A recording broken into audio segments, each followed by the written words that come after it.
Hello, future officers. Welcome to T is Coded once again. So, this is a lecture on daily 6 PYQ. Okay, and we will be going to take up the topic of unit digit in this PYQ discussion, and we'll be taking up some comprehensions also. So, you need to take out 2024 question paper of UPSC CSAT set A. If you have the paper, it's good. Otherwise, you can see it from here. First, we'll do some comprehension, and then we'll jump on to the questions. Okay, the unit rate questions. So, the first question for the comprehension. Okay, read the following three items. Read the following two passages and answer. And answer. 1 minute. Okay. And answer the items that follow the passage. Your answers to these passages should be based on the passage only. मतलब इस passage में जो कह रहा है वही सही मानना है. आपके पास अगर खुद से पहले से कोई नॉलेज है उसको कंसीडर करके स्टेटमेंट को करेक्ट मत मानना. तो पैसेज नंबर 1 से स्टार्ट करते हैं. By the time children reach class 8 the bulk of them tend to be in the age of 13 to 15 years. यहाँ तक क्लियर है. But in our country about a quarter of all children in class 8 struggle with reading simple text. More than half are still unable to do basic arithmetic operation like division. Okay. ये कह रहा है कि जब तक बच्चे class 8 में पहुंचते हैं द बल्क जो उनमें से ज़्यादातर लोग हैं वो 13 से 15 साल के बीच में होते हैं. पर हमारी कंट्री में उसमें से 1/4 जो चिल्ड्रंस क्लास 8 में हैं वो स्ट्रगल कर रहे हैं सिंपल टेक्स्ट रीड करने में भी, और उसमें से आधे से ज़्यादा अभी भी simple basic arithmetic operation like division नहीं परफॉर्म कर रहे हैं. उसमें से कुछ बच्चे जो हैं वो यूपीएससी की तैयारी भी करने आ जा रहे हैं. यहाँ पे उनको डिवीजन भी नहीं करना आ रहा है. ओके, चलिए आगे देखते हैं. Every year about 225 million young boys and girls from elementary school move into the life that lies for them beyond compulsory schooling. ठीक है, हर साल 25 million young boys and girls from elementary school move into the life that lies them beyond compulsory schooling. ठीक है, they cannot enter the work force at least in the organise sector till they are 18. ठीक है, और work force में नहीं जा सकते ये लोग क्योंकि ऑर्गेनाइज सेक्टर में 18 साल से पहले कोई नहीं लेगा उन्हें. For many families the children are the first from their families ever to get this far in the school. ठीक है, ये कुछ बच्चे जो हैं वो अपनी फैमिलीज में पहले लोग हैं जो इतने तक पढ़े हैं. Parents and children expect that such graduates from school will go on to high school and college. Okay, जो पेरेंट्स हैं और ये चिल्ड्रन है वो एक्सपेक्ट करते हैं कि अगर उन्होंने ये 8th क्लास तक पढ़ लिया फिर वो हाई स्कूल में भी जाएंगे और कॉलेज में भी जाएंगे. Hardly anyone wants to go back to agriculture. Agriculture में कोई नहीं जाना चाहता. Okay, on the other hand abilities in terms of academic competence are far lower than they should have been based on curricular expectations of class 8. पर problem क्या है, देखो सब चाहते हैं कि जो भी बच्चा 8th क्लास तक पहुंच गया, पेरेंट्स भी चाहते हैं बच्चे भी चाहते हैं कि अगर वो 8th क्लास तक पहुंच गए तो उसके बाद वो हाई स्कूल जाएं फिर कॉलेज जाएं. ठीक है, उनमें से कोई भी वापस एग्रीकल्चर में नहीं जाना चाहता. पर प्रॉब्लम ये है कि अगर हम अकेडमिक कॉम्पिटेंसी की बात करें तो वो बहुत कम है. उनमें ऊपर ही बात हो गई है कि 8th क्लास के बच्चे भी जो हैं वो नॉर्मल रीडिंग और नॉर्मल अर्थमेटिक ऑपरेशन डिवीजन नहीं कर पा रहे हैं.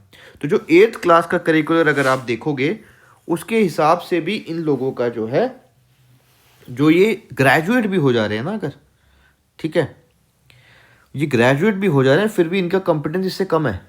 ठीक है, जो 8th क्लास का वो है आपका सिलेबस है. ठीक है, अब आगे चलते हैं. Based on the above passage the following assumptions have been made. For effective school education parents have a greater role than government. ये अजम्पशन नहीं मानी जा सकती क्योंकि पैसेज में ऐसा कोई नहीं गया है कि कोई कंपैरिजन हो गवर्नमेंट या पेरेंट्स के बीच में, तो ये अजम्पशन गलत होगी. School curriculum that conforms to today's requirement and is uniform for entire country may address the issue brought out. Okay, अब अजम्पशन इसको नहीं ले सकते ऐसे जो अगर ये स्कूल करिकुलम को हम बदल भी दें कि जो मतलब आज के हिसाब से, तो ज़रूरी नहीं है कि वो इशू को एड्रेस कर देगा, ठीक है, ज़रूरी नहीं है ये। तो ऐसा पैसेज कहीं नहीं कह रहा कि ऐसा हो जाएगा, तो इसको करंट आप सीख नहीं मान सकते। अब आगे चलते हैं।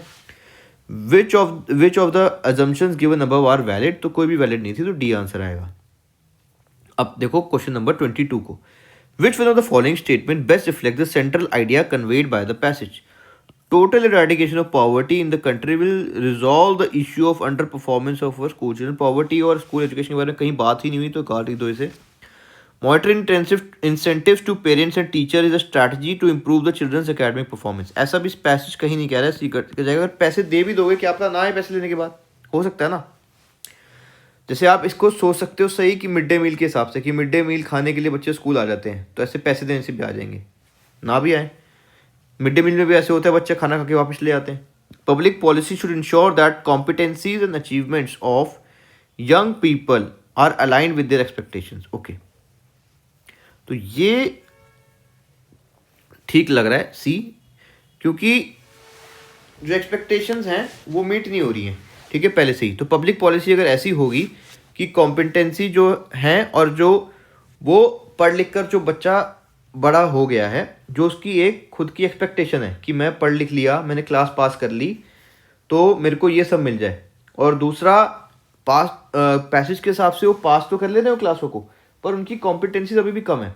तो ऐसी पब्लिक पॉलिसी बनाई जाए जो कॉम्पिटेंसी भी लाए, और जो उनकी एक्सपेक्टेशंस हैं अपने आप से पढ़ने के बाद, वो भी फुलफिल हो। तो ये आप कह सकते हो कि सेंट्रल आइडिया यही है इसका, ठीक है।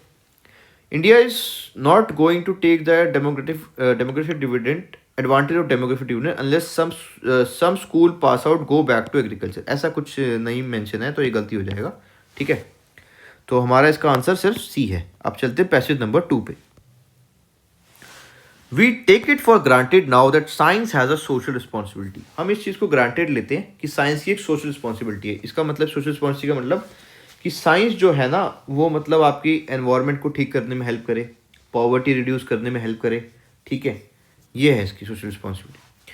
The idea would not have occurred to Newton और गलीलियो। ये आइडिया कि साइंस एक सोशल रिस्पॉन्सिबिलिटी है, गलीलियो और न्यूटन को नहीं आया होगा। They thought of science as an account of the world as it is. उन्होंने साइंस को ऐसे लिया कि जैसा वर्ल्ड है। The only responsibility that they acknowledge was to tell the truth. उनका काम बस ये था कि साइंस को समझ के जो दुनिया में चीज़ें हो रही हैं उसको, ट्रुथ को सबके सामने लाना है, ट्रुथ को उजागर करना। The idea that science is a social enterprise is a modern science is a social enterprise is a modern idea and it began at industrial revolution. और वो आया कब? इंडस्ट्रियल रेवोल्यूशन के टाइम पे। We are surprised that we cannot trace a social हम surprise हैं कि हम ट्रेस नहीं कर सकते सोशल सेंस फर्दर बैक, ठीक है, because we nurse the illusion that industrial revolution ended a golden age. Okay, तो देखो अब पैसेज को देखो, question number 23। Which of the following statements best reflect the thinking of the author about the science. Passage के हिसाब से author का क्या व्यू है साइंस के बारे में? Science must value the commitment of scientist. ऐसे इसने कुछ नहीं कहा। Scientist is a product of civilise society and must be use. Science is a product of civilise society and must be use for promotion of scientific awareness in people. ऐसा भी कुछ नहीं। Industrial revolution was made possible by advancement of sciences. ऐसा भी कुछ discussion नहीं। Science must pursue truth but be responsible for social welfare. ये बिल्कुल ठीक बात है कि साइंस ट्रुथ तो उजागर करे, पर साइंस की सोशल रिस्पॉन्सिबिलिटी भी है। तो ऑथर ये कहना ही चाह रहा है, तो इसका आंसर डी हो जाएगा। ओके, सो ये 3 पैसेज हो गए। Now will take the questions of unit digit.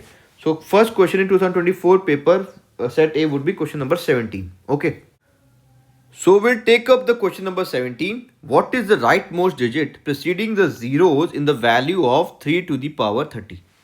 तो ये ऐसे कहना चाह रहे हैं कि अगर आप 3 to the power 30 को एक्सपैंड करोगे, ठीक है, एक्सपैंड करेंगे हम, तो क्योंकि इसमें 30 to the power 30 है, तो पीछे जीरोज आएंगे बहुत सारे।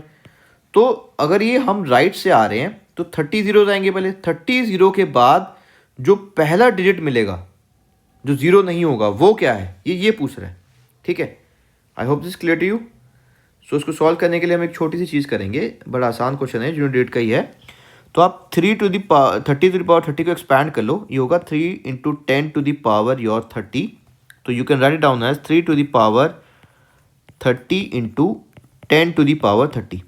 तो अब इसको जब खोलोगे तो ये 30 टाइम्स 0 देगा, क्योंकि 10 टू द पावर 30 है। अगर किसी भी ऐसे कि 10 टू द पावर 1 था तो इसका मतलब सिर्फ 10 है, 10 टू पावर 2 है तो इसका मतलब है 10 इंटू 10, तो 10 टू द पावर 30 है, इसका मतलब होगा यहाँ पे 30 जीरोज आएंगे पहले।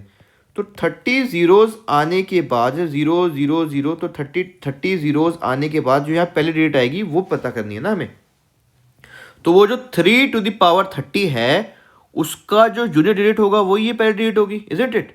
तो हमें सिर्फ किसी और चीज़ की ज़रूरत ही नहीं है, हमें बात करनी है सिर्फ 3 टू द पावर 30 की।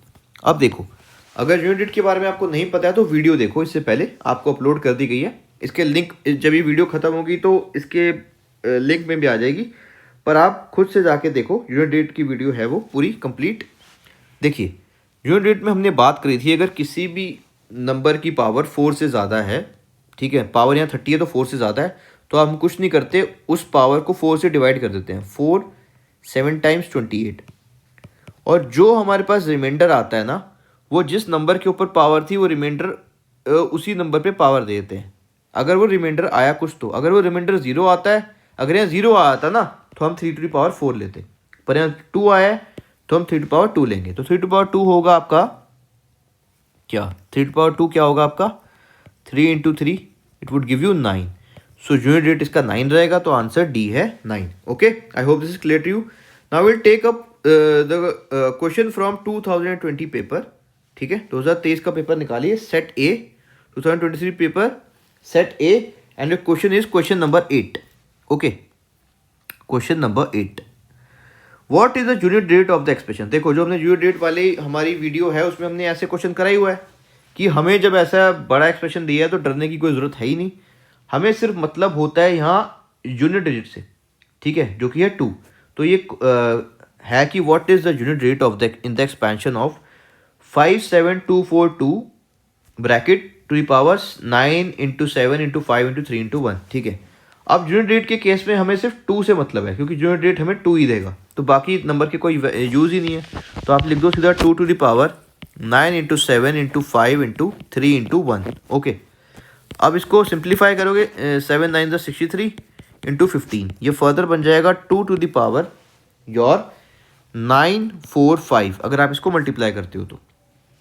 अब हमने अभी बात करी थी पहले ही कि अगर किसी भी नंबर की पावर 4 से ज़्यादा है तो कुछ नहीं करना, उस नंबर को या तो पूरा का पूरा, या अगर बड़ा नंबर है तो उसकी आखिरी की जो 2 डिजिट्स हैं उसको 4 से डिवाइड कर दो। तो 45 divide by 4, 4 1 times 4 0, 5 is get carried out, नीचे 4 1 4, यहाँ 4, यहाँ रिमाइंडर आपका 1 आ गया। तो अभी हमने बात करी थी जो रिमाइंडर आता है वही पावर दे देते हैं नंबर को, तो 2 टू द पावर 1 आ जाएगा। अगर रिमाइंडर 0 आता तो आप दे देते 2 को क्या पावर 4, पर नहीं आया तो 1 आया, तो यहाँ पर जूनियर डिजिट आ जाएगा 2 इसका, जो कि आंसर है आपका ए, ठीक है।